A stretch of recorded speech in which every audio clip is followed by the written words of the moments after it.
Okay, ladies and gentlemen, thanks once again. Your host, Derek Lane, another edition of the Fast Lane Podcast for Success. Thank you for joining me. I appreciate your listenership. This day, we're going to talk a little bit about words and the power of words. What can we gain and benefit from knowing words? First off, I'm going to kind of do it like a top 10 type thing here. Number one would be the choice that you make with your words. In other words, if you're going to be positive or negative with your words. And you have to really think about this. Words being positive versus negative, and the effect they have on you, the effect they have on others, and how you choose your words, how you phrase things in your sentences, and when you engage in conversation with others. Is it a positive conversation or a negative? One thing to remember, that the brain does not register negatives the way that you intend them to. Like the word don't, it doesn't filter through. I've always given the example of, you tell your children, don't spill the milk. But what you've really done is given them the directive to spill the milk. They don't hear don't, they hear spill the milk. In other words, you're motivating people with a negative. So that's the thing that you have to be very careful of, is motivating people with your words in the proper directive. What do you want them to do? It's not what you don't want them to do. What do you want me to do versus what do you not want me to do? So that's the positive versus the negative, is stay clear of, hey, the don't, stop, things of that nature. Motivate and use your words in a positive directive. Okay? Number two, words that people hear versus the words that you intended them to hear. Okay? There's a lot of things that come into play here. Your tonality, your sarcasm, if things are rhetorical, you ask a question that's not meant to be asked, make sure that you phrase it in the way that people understand. They're not being asked this, they're asked to consider this. You're asked to pontificate a subject matter, a word, a phrase, okay? It's the same as that, you can call someone a bad word. You can, you're a doofus, okay? People can get mad if you call them a doofus, right? Hey, you doofus. But then again, if you go, oh man, quit being a doofus. You see, there's a different meaning there. It's playful versus being malicious. It's playful versus being harmful. Make sure that you understand how you're presenting your words to people, that they understand it in the correct way. So what people hear versus what you intended them to hear, the meanings can get blurred. Make sure that you don't. You're staying on task. You're communicating properly. Number three is words. Words have no substitute. So when you build your vocabulary and you build, your vernacular is, words. Sometimes you say things to people and you go, well, and they maybe not get it. Well, did you use the right word? Did you use it in the right sequence? Maybe you should rethink how you get it. Here's the thing: if people don't get it, it doesn't make them the dummy. It just means that you have to restructure your message. People learn in different manners. People learn in different sequences. So the fact that you can tell the same thing to 50 people, but 3 people don't get it, doesn't make 3 people dumb. It just means they don't learn in the same way. So make sure that when you communicate, that you're looking for proper feedback to make sure that you're getting the understanding. If not, you can rephrase your words. You can rephrase the syntax of your statement so people can get it. All right? People learn in different ways. Always remember that. People learn in different ways. Number 4, internal versus external.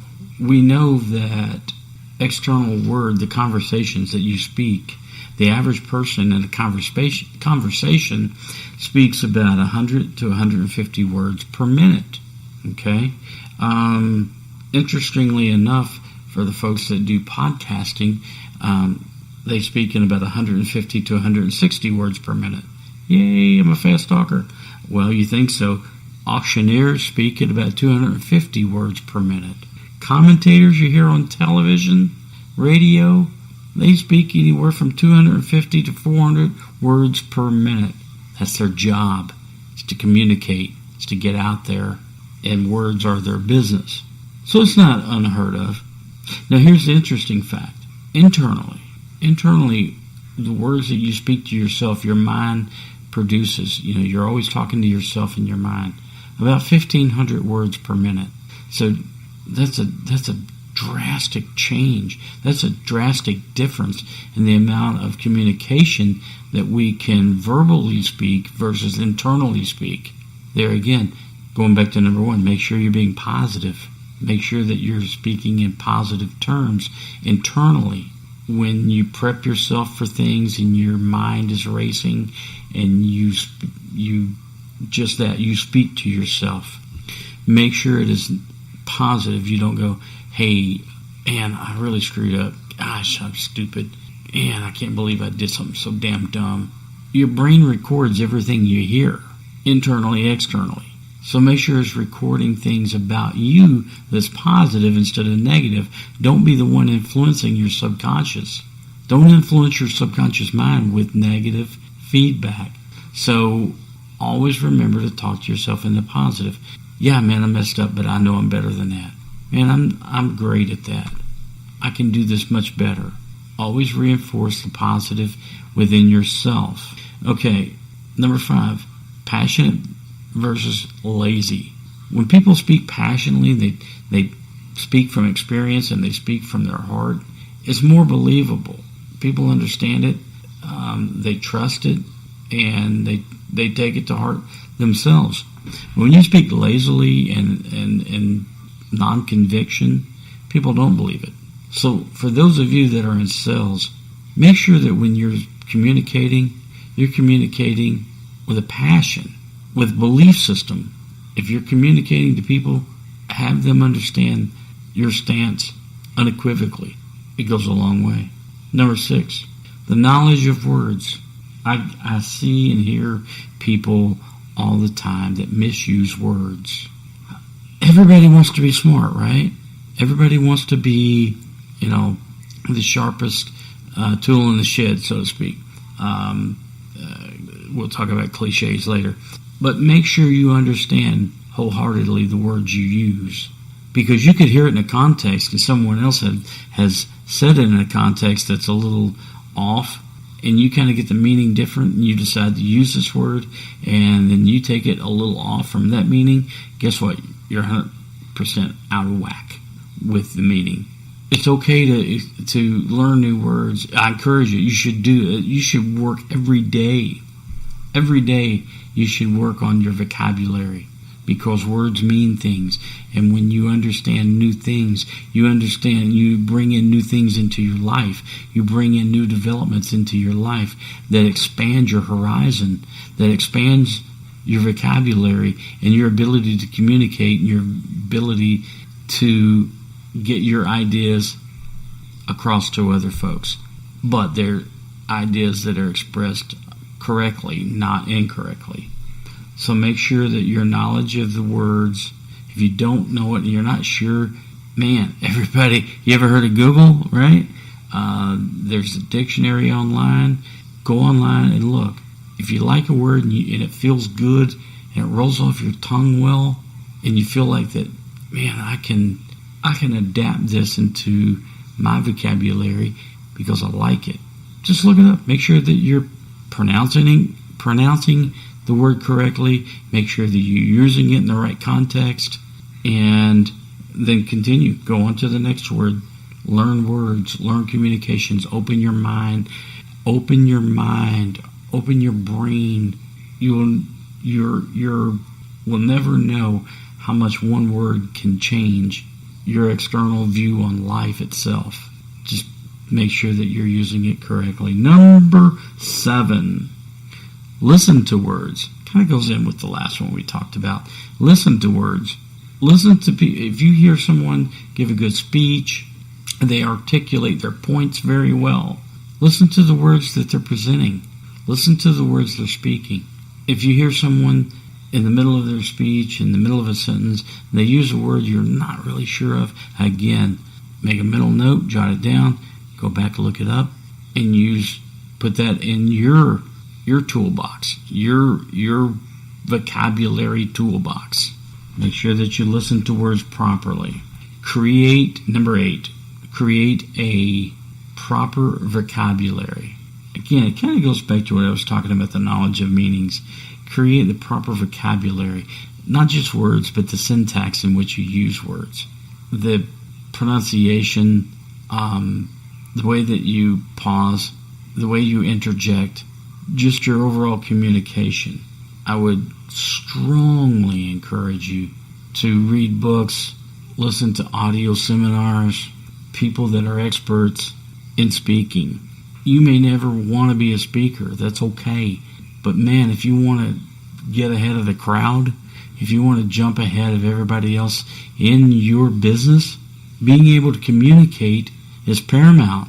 Being able to communicate is the strongest thing you can do, bar none, to be able to jump ahead of your competition, to be able to communicate effectively with your peers, with your subordinates, with your bosses, be able to communicate. Communication wins the day. I'm going to tell you that communication is such a strong factor in your life that you have to take it serious.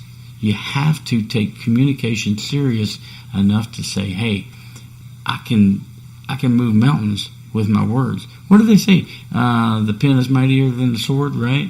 Well, it kind of goes back to communication too, that you properly display the meaning of your thoughts and abilities and creations. You can win anybody over.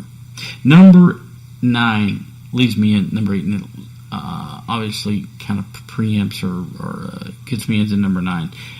That's honesty. Honesty in words. Don't be one of these pseudo-intellectuals that just create words, and you learn words and you want to spew them out, and people go, what the hell is he talking about? If it's not natural, don't use it. Use words you're comfortable with in context. Now, I just told you to learn words. I just told you to expand your vocabulary, and now I'm telling you not to use big words. No, not really. If you are comfortable, wholeheartedly comfortable, using an expanded vocabulary, people won't be offended. People will not take exception to you if you're not trying to show them up by how smart you are, right? Just be who you are. Understand the words. Sometimes it's not about being able to spew big words, but it's about understanding words. If someone else comes off with big words and you go, wow, that's a big word, but you know it, you're not like, oh, I don't know what that means.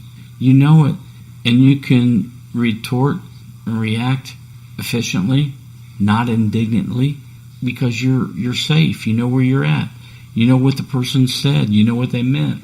Okay, so honesty in words leads me to my last point, the privilege of knowledge. And I kind of spilled into from number 9 to number 10. The privilege of knowledge is just that, knowing the words. Again, don't try to overdo it. I implore all of you, learn a new word every day. Learn what it means. Know your vocabulary, know who you are, and build upon it. You're not going to change your vocabulary overnight. You're not going to speak in one dimension and then tomorrow speak in another dimension, right? There's certain jargons, words that you're just not comfortable with.